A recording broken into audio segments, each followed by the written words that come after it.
Hi, Brian. Yeah, no, that makes sense. Yeah, that does it in all browsers because as you resize the screen to a much lower resolution, see the tagline here? That needs to be cut down somehow. So it's either can be put underneath the logo, perhaps, or just change it to a few words if you can. But the problem you're running into is just good old-fashioned math here, I think.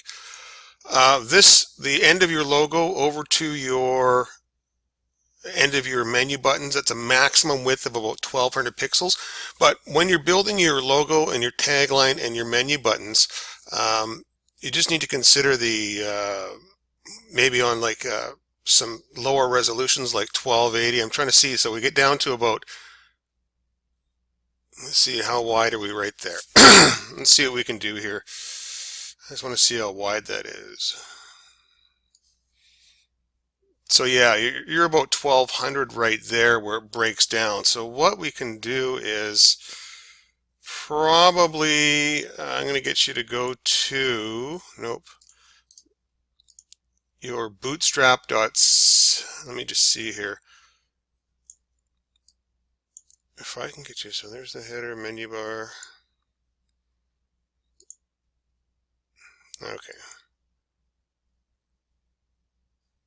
Okay, what happens, the container, which is a bootstrap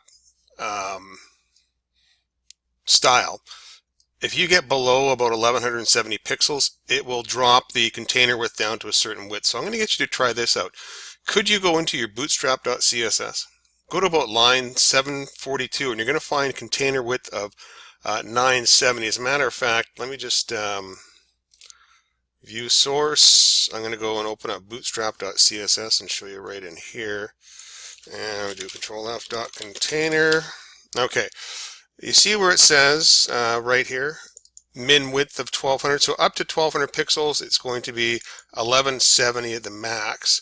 Below that, when we get anything below between 992 and 1200, it's going to go down to 970. So what I'm going to get you to do is just change this number to 100%. The same as this number right here. Change that to 100%, and let's see what that will do. If we play around with our Firebug here for a second. In the sticky menu bar, see where it says 970 here? That's the problem, is it's starting to see how that straightens things out right there at about that size, right? So that's your sort of first option.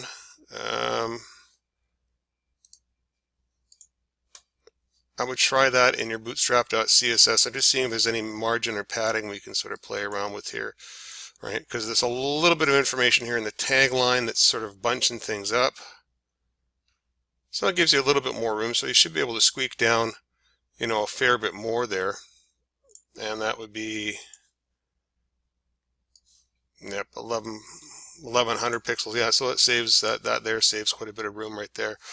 But I'm hoping the other option may be is to take this tagline and we'll find a way to put it down below your logo as opposed to the side, just so it doesn't take up so much room. But anyways, try that first, see how that works.